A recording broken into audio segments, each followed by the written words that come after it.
Se eu tivesse um bar, ele teria o seu nome. Se eu tivesse um barco, ele teria o seu nome. Se eu comprasse uma égua, daria a ela o seu nome. Minha cadela imaginária tem o seu nome. Se eu enlouquecer, passarei as tardes repetindo o seu nome. Se eu morrer velhinho, no suspiro final balbuciarei o seu nome. Se eu for assassinado com a boca cheia de sangue, gritarei o seu nome. Se encontrarem meu corpo boiando no mar, no meu bolso haverá um bilhete com o seu nome. Se eu me suicidar, ao puxar o gatilho, pensarei no seu nome. A primeira garota que beijei tinha o seu nome. Na 7ª série eu tinha 2 amigas com o seu nome. Antes de você, tive 3 namoradas com o seu nome. Na rua, há mulheres que parecem ter o seu nome. Na locadora que frequento, tem uma moça com o seu nome. Às vezes, as nuvens quase formam o seu nome. Olhando as estrelas, é sempre possível desenhar o seu nome. O último verso do famoso poema de Eloá poderia muito bem ser o seu nome. Apollinaire escreveu poemas à lou porque, na loucura da guerra, não conseguia se lembrar do seu nome. Não entendo por que Chico Buarque não compôs uma música para o seu nome. Se um dia eu mudar de sexo, adotarei o seu nome. Minha mãe me contou que se tivesse nascido menina, eu teria o seu nome. Se eu tiver uma filha, ela terá o seu nome. Minha senha do e-mail já foi o seu nome. Minha senha do banco é uma variação do seu nome. Tenho pena dos seus filhos, porque em geral vão dizer mãe em vez do seu nome. Tenho pena dos seus pais, porque em geral vão dizer filha em vez do seu nome.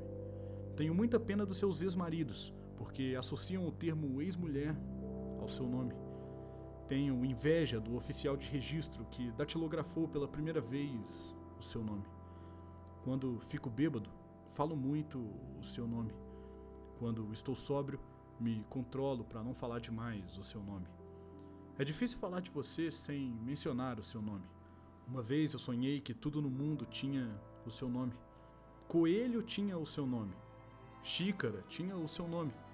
Teleférico tinha o seu nome. No índice onomástico da minha biografia haverá milhares de ocorrências do seu nome.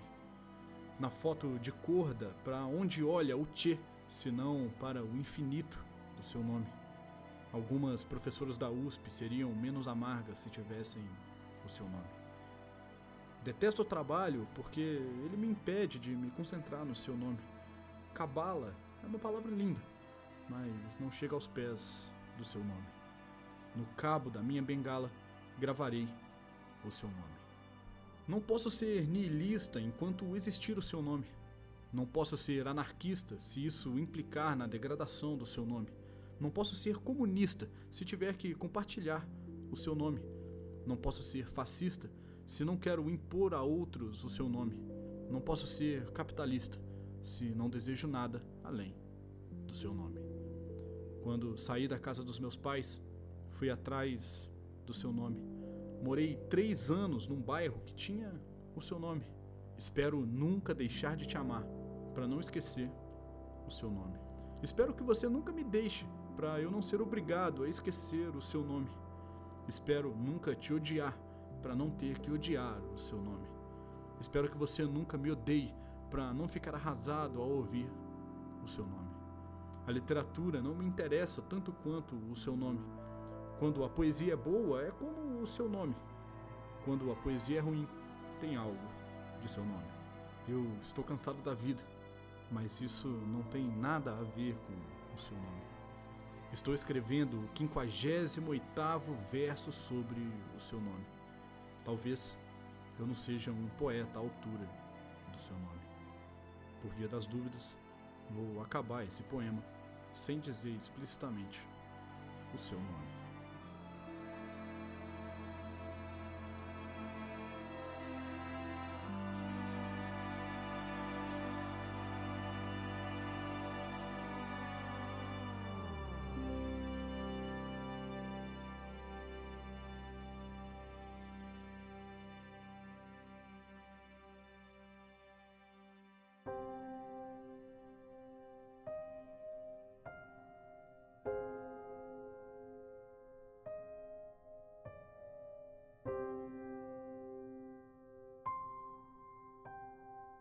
Esse é um poema de Fabrício Corsaletti, que fala justamente sobre o amor. Quando eu ouvi esse poema pela primeira vez há muitos anos atrás, eu percebi que em algum momento eu iria usar ele para alguma coisa. E de alguns meses para cá, eu comecei a ouvir cada vez mais ele. E cheguei a perceber que, na verdade, eu nunca gravei um episódio aqui para o podcast para falar justamente sobre o amor. Eu falo sobre o amor em todos os episódios, praticamente, porque o amor é uma questão fundamental da nossa vida, mas eu nunca tinha sentado na cadeira para falar sobre o amor de uma forma explícita aqui para vocês. Falar a minha opinião, o que eu acho e dizer para vocês que o amor, amar, ser amado é o melhor sentimento que pode existir na vida. Por isso eu resolvi gravar esse episódio. E é sobre esse assunto que eu vou falar hoje.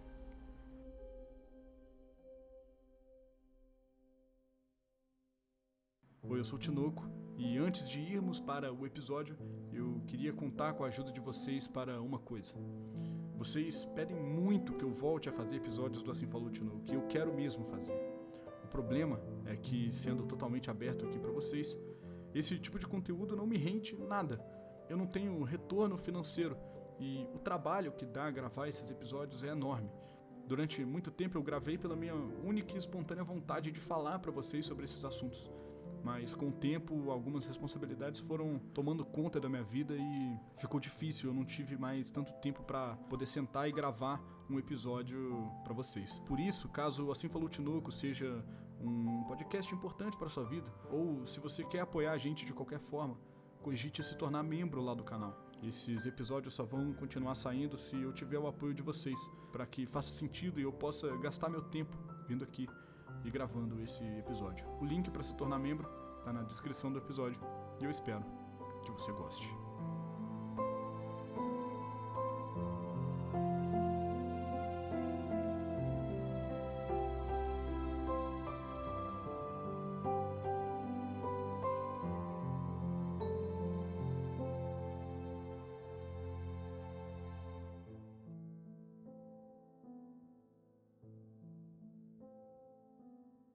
Enfim, quando eu comecei a pensar sobre o que eu vou gravar no episódio de hoje, eu comecei a pensar em algumas questões. E para mim o ponto principal, o ponto de partida que me fez pensar sobre tudo isso foi justamente a ideia da filosofia. A filosofia, o pensamento, a estrutura do pensamento é algo muito pessoal, algo muito interno. Mas amar é sobre o outro, não necessariamente sobre o que eu quero, mas sim sobre o que o outro pode me proporcionar. Amar alguém é o sentimento mais bonito que o ser humano pode vivenciar. O amor, quando compreendido em sua plenitude, ele se revela não apenas como um sentimento, mas como uma atitude ativa, algo ético. É sobre a existência diante do outro. Um dos livros mais interessantes sobre isso é do Erich Fromm. Ele diz sobre a arte de amar, né, o título do livro. E ele fala ali um pouco sobre as bases do amor, né, sobre o que é verdadeiramente o amor e o que é considerado o amor. Lá ele diz que o amor não é uma emoção passiva, mas é um engajamento profundo com o fortalecimento do outro, o que significa que isso exige envolvimento, ação e, acima de tudo, presença. Ele diz que o amor é a preocupação ativa com a vida e com o crescimento daquilo que amamos. Ou seja, ele coloca o amor aqui não como uma posição passiva, como um sentimento que é apenas absorvido pela sua existência corpórea. O amor é um sentimento que deve ser ativo, é algo que deve ser colocado no mundo, exposto ao mundo. E justamente por isso, mais à frente no livro, ele identifica os 4 elementos centrais para o amor. E ele diz que é cuidado, responsabilidade, respeito e conhecimento. Amar aqui é uma atitude que exige esforço, disciplina e maturidade. Para ele, amar é uma arte, e como qualquer arte, exige conhecimento e prática. Então, vamos analisar os 4 elementos centrais do amor, segundo o Fromm.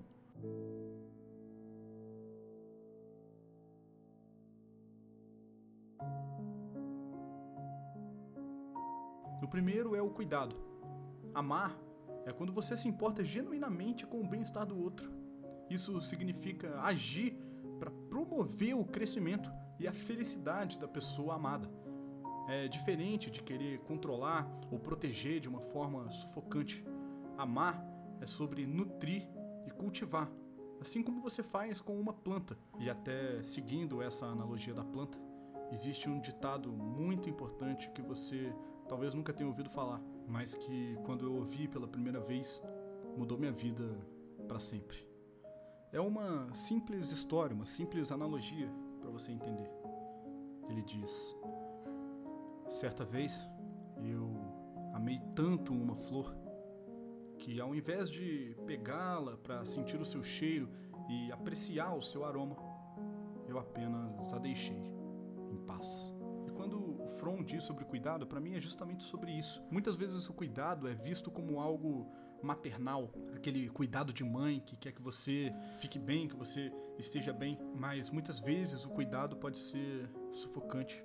Por isso ele coloca o cuidado como um dos elementos centrais do amor, porque você precisa cuidar não como uma pessoa que deseja controlar, mas como uma pessoa que deseja ver aquilo crescer. O segundo elemento central do amor é a responsabilidade. É estar consciente de que o outro depende de você de alguma forma e assumir isso com maturidade. Não no sentido de posse, mas como um compromisso ético mesmo. Se a pessoa que você ama está sofrendo, você se importa e se envolve com isso. Essa responsabilidade é um quesito fundamental.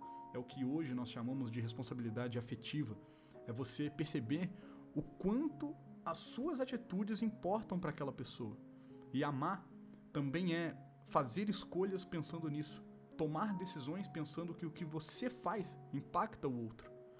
E isso é um elemento fundamental e que nos leva diretamente para o terceiro elemento, que é o respeito. Aqui, respeito significa você reconhecer o outro como um ser independente, que tem seus próprios desejos, suas próprias vontades e seus próprios caminhos para trilhar. Amar não é necessariamente querer mudar ou moldar o outro, mas sim aceitar e apoiar essa pessoa na sua condição de individualidade e liberdade.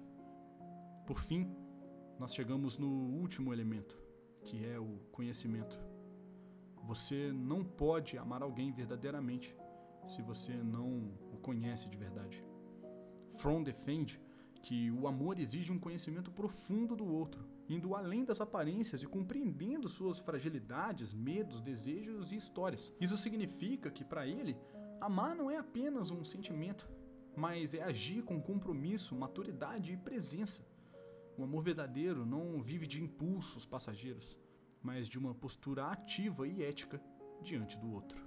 Essa ideia é ainda mais reforçada pela perspectiva do João Paulo II, o Papa. Ele diz que o devido direito de uma pessoa é ser tratada como objeto de amor, não como objeto de uso. É interessante perceber que o João Paulo II, antes de ser Papa, ele também foi filósofo e teólogo. E uma das suas maiores contribuições para o mundo do pensamento e do conhecimento foi justamente a filosofia personalista, que coloca a pessoa humana no centro, com uma dignidade única e inviolável. Quando ele diz que o devido direito de uma pessoa é ser tratada como objeto de amor, não como objeto de uso, essa frase se põe a uma lógica muito comum no mundo moderno. Usar pessoas como meio para alcançar fins, ou seja, você usar uma pessoa para ter prazer, você usar uma pessoa para ter status, você usar uma pessoa para ter segurança. João Paulo II diz que isso é injusto e desumanizante, porque cada pessoa tem valor em si mesma e ninguém deveria ser usado,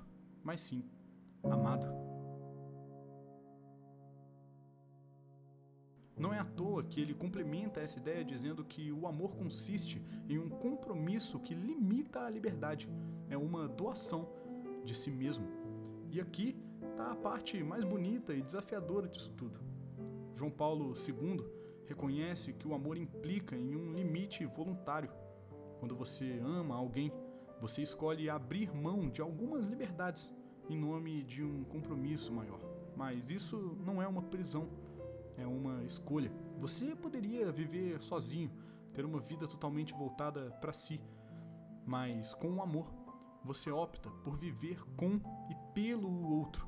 porque você vê valor nisso. A conclusão disso é que amar é se doar para alguém de uma forma livre, consciente e comprometida. Essa doação não nasce de uma obrigação externa, mas de uma liberdade madura, que entende que a vida tem mais sentido quando se constrói algo com o outro. E aqui nós chegamos em um dos pontos mais interessantes da filosofia, um dos pontos que tem uma das visões mais bonitas de todos os tempos. Eu não sei se eu já cheguei a explicar para vocês o que o prefixo per significa. Ele diz sobre algo feito em seu limite máximo, algo hiper. É quando você se entrega ao máximo em prol daquilo. Vou dar um exemplo para você entender. Quando você faz algo, aquilo está feito. Quando você faz algo da melhor maneira possível, dando o seu máximo, aquilo fica perfeito. Quando você está em busca de algo, está tentando alcançar algum objetivo, você segue aquilo. Mas quando você quer aquilo mais que tudo na sua vida, você persegue aquilo. E por fim, João Paulo II fala aqui que amar é se doar e que amar é o maior ato que você pode ter em vida. Logo, se doar ao outro é o maior ato que você pode fazer. Quando você se entrega a alguém, quando você dá o seu coração para alguém amar e para você ser amado, você está se doando, você se doa àquilo.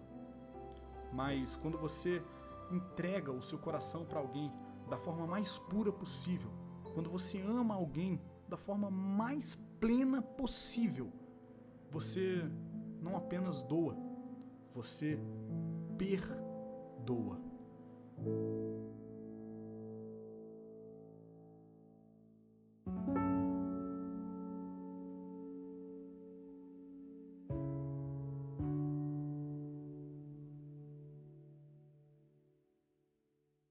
E perdoar não é um simples ato de amor, algo fácil de se fazer, exige sacrifício. É o que o William Barclay fala. Ele sintetiza muito bem essa interdependência entre amor, sacrifício e responsabilidade, quando ele afirma que o amor sempre envolve responsabilidade e o amor sempre envolve sacrifício.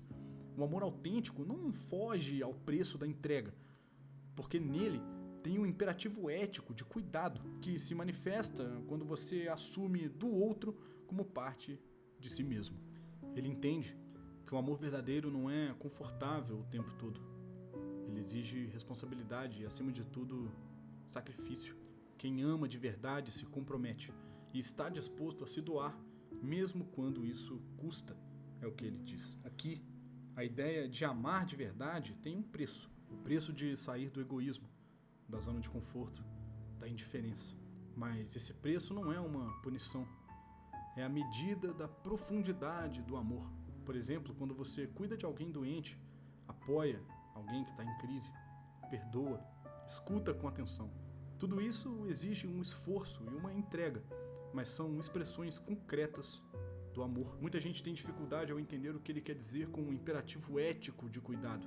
Nesse sentido, para ele, o amor não é só uma emoção, é justamente um imperativo ético, ou seja, uma exigência moral. Se eu amo, eu devo cuidar. Não por uma obrigação externa, mas porque o amor genuíno puxa esse compromisso de dentro para fora. O imperativo ético é algo que não depende da vontade, do momento ou da emoção. É uma exigência moral interna, algo que você reconhece como certo e necessário porque é justo, porque é humano. No contexto do amor, isso significa que se eu amo alguém de verdade, não é opcional cuidar da pessoa, é parte do próprio amor. Amor aqui não é só um sentimento, é uma responsabilidade. Muita gente pensa que o amor é apenas um sentimento bonito e espontâneo, mas o amor verdadeiro, como dizem o Fromm, o João Paulo II e o Barclay, exige atenção e responsabilidade. O sentimento pode ir e vir, mas o compromisso ético com cuidado permanece. Você pode estar cansado, frustrado ou sem vontade, mas se você ama de verdade, você ainda vai estar lá, cuidando, ouvindo e ajudando. Isso não é uma obrigação forçada, é um compromisso livre que nasce com amor maduro. O cuidado é o gesto mais concreto do amor. Não cuidar é uma forma de negar o amor, mesmo que o sentimento esteja ali. Cuidar, nesse sentido, pode ser visto de várias formas.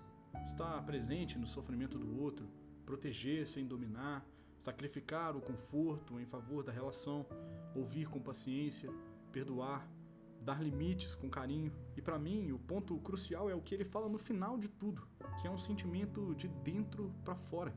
Esse é o ponto crucial. O cuidado do amor não vem de uma regra imposta de fora. Não vem de alguém te dizendo o que você tem que fazer. O amor é uma visita interna. É uma convicção, um impulso do coração e da consciência. E esse é o ponto que a ética e o afeto se encontram. O amor não se torna só um prazer, mas uma missão relacional, uma forma de viver além de si mesmo. E é esse o ponto em que a ética e o afeto se encontram. O amor aqui se torna não apenas um prazer, mas uma missão relacional, uma forma de viver para além de si mesmo.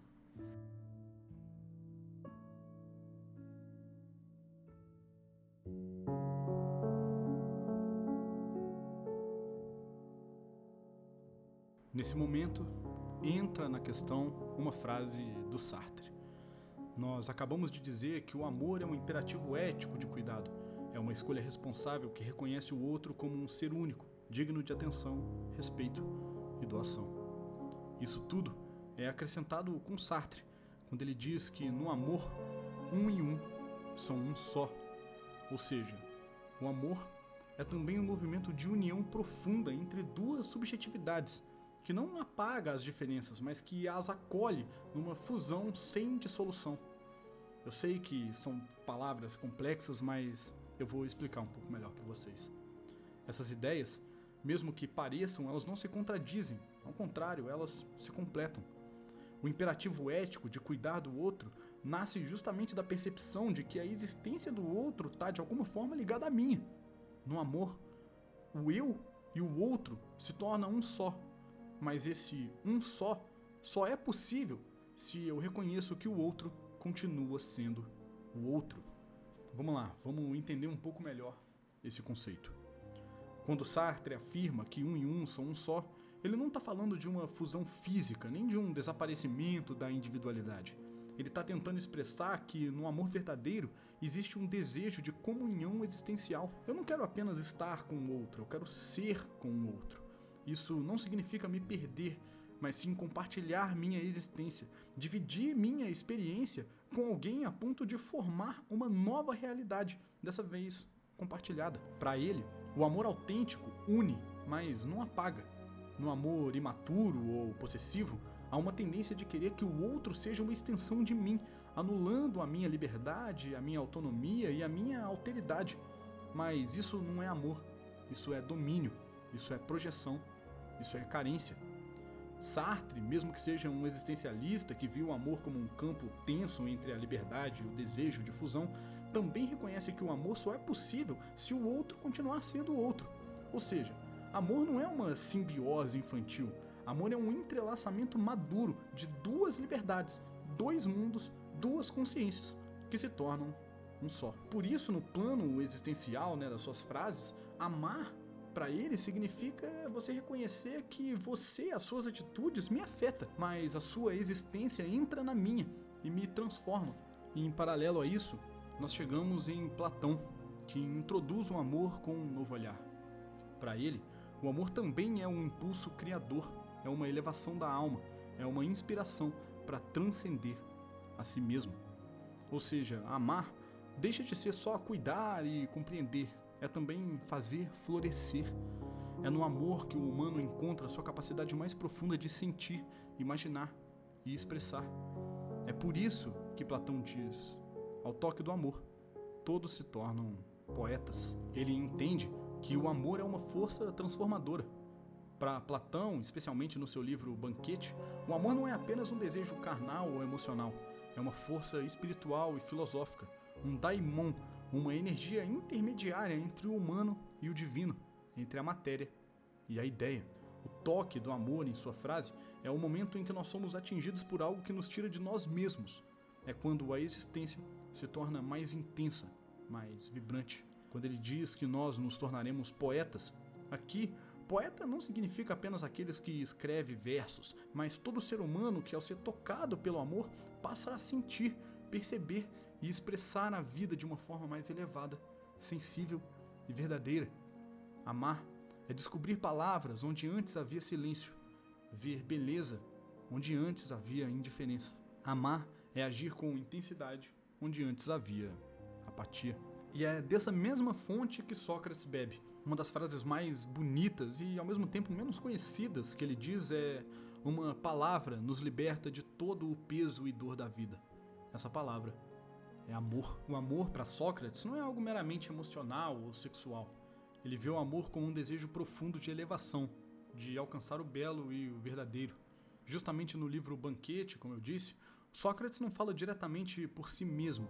Ele compartilha o que aprendeu com Diotima, que foi uma sacerdotisa muito sábia da Grécia Antiga. Essa é uma das passagens mais profundas do diálogo e representa uma das maiores expressões da filosofia do amor. Diotima ensina que o amor não é um deus, mas um daimon, um ser intermediário entre o divino e o mortal.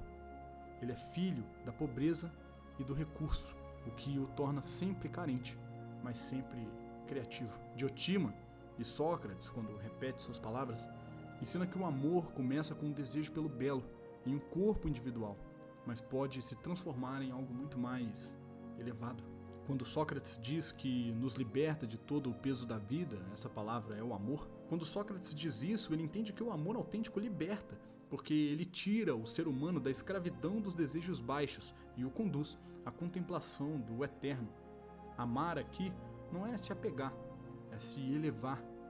Assim, o amor liberta do egoísmo, porque eles nos move em direção ao outro e ao transcendente. O amor nos liberta da ignorância, porque nos conduz ao conhecimento do bem e da beleza verdadeira. O amor redime, porque transforma nossa carência em atividade e busca.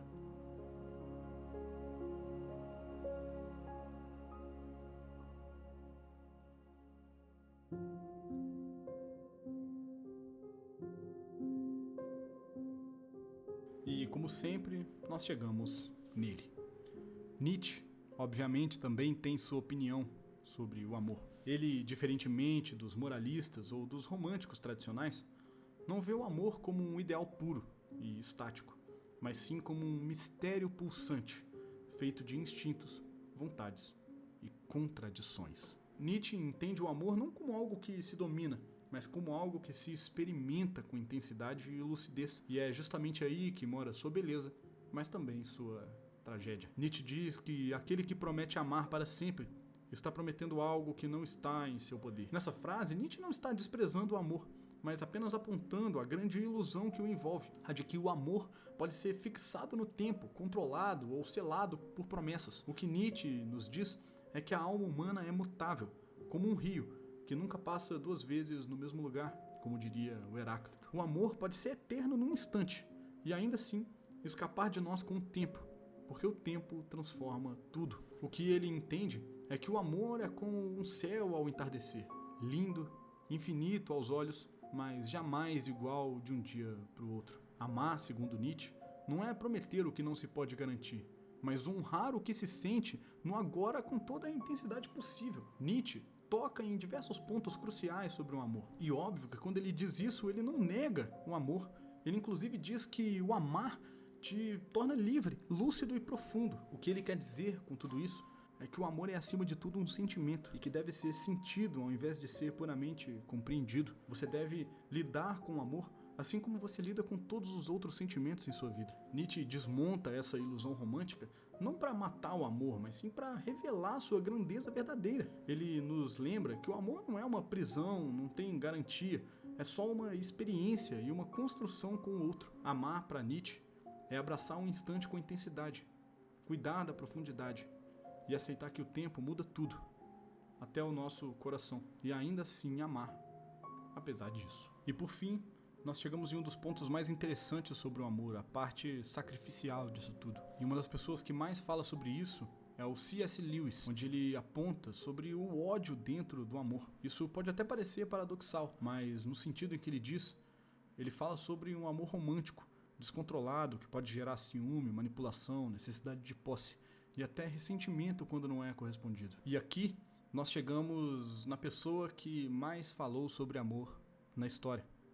E eu só poderia estar falando sobre Jesus Cristo. O Evangelho de João fala que ninguém tem maior amor do que este, de dar a alguém a própria vida. Aqui, João fala sobre como o amor atinge seu ápice ético e espiritual. Ele já não busca mais prazer, nem reciprocidade como em uma amizade. Ele nem sequer é baseado em vínculos naturais, como o afeto familiar. A doação é o amor puro, gratuito, que transcende o eu e se entrega completamente pelo outro, mesmo sem ganhar nada em troca. É nesse tipo de amor que se expressa o sacrifício de Cristo, mas também em qualquer gesto de entrega radical, como pais que se sacrificam por filhos ou pessoas que colocam a vida em risco por justiça, por comunidade, por alguém que ama. Aqui, o amor deixa de ser só emoção ou ligação pessoal e se torna uma escolha consciente de se colocar a serviço do outro numa doação total, que revela o lado mais sublime do humano. Por fim, nós chegamos em Bertrand Russell, que diz que de todas as formas de cautela,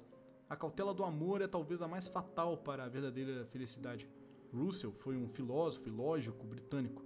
Era conhecido pela sua razão rigorosa, mas quando falava de amor, ele reconhecia algo crucial. O amor exige vulnerabilidade.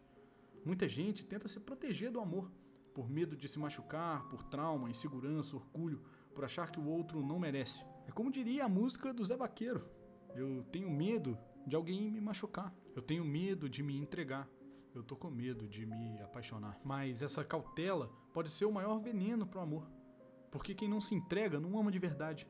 E quem não ama de verdade não vive a plenitude que o amor pode oferecer. Russell nos lembra que amar é sempre um risco. O risco de ser rejeitado, de perder, de mudar, de sofrer.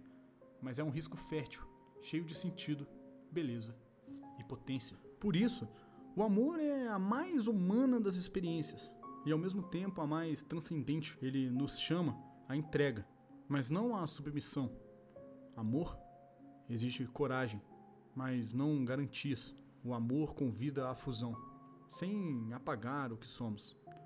Amar é cuidar, é ver o outro e dizer eu me importo, mesmo quando não é fácil, mesmo quando dói. É abrir espaço dentro de si para que o outro habite, não como um invasor, mas como um hóspede. É aceitar que o amor passa, que os sentimentos mudam, mas que há algo de eterno em cada instante vivido com verdade. Amar é renunciar ao controle, à promessa vazia, e assumir no presente o compromisso vivo de estar com e de ser com. É se enraizar não só no desejo, mas também na presença, no afeto e na liberdade compartilhada. Amar é se deixar afetar, transformar, crescer. É um risco sim, mas é o risco mais fértil que existe, porque no amor genuíno nos tornamos maiores do que somos sozinhos, e por um breve e luminoso instante tocamos aquilo que há de mais belo e digno na condição humana.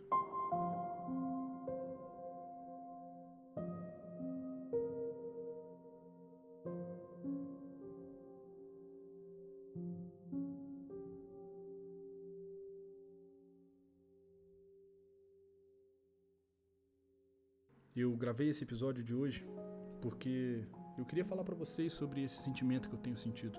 Hoje, eu sou o homem mais feliz do mundo por estar com quem eu estou. Eu tenho vivido um amor que eu nunca tinha dado chance para isso. E isso tem me transformado, tem mudado minha cabeça, tem me tornado uma pessoa diferente, uma pessoa melhor. E eu sei, eu vejo valor em estar sozinho, eu vejo valor em você não querer estar em um relacionamento pela responsabilidade que isso exige. Mas eu nunca senti algo assim. E espero nunca deixar de sentir. Para vocês que gostam desse podcast, eu espero que eu possa continuar fazendo. E foi justamente pelo sentimento de amar que eu tive vontade de gravar isso aqui hoje, de falar para vocês sobre esse sentimento que eu tô sentindo e pedir para vocês darem uma chance para o amor e, acima de tudo, para si mesmo.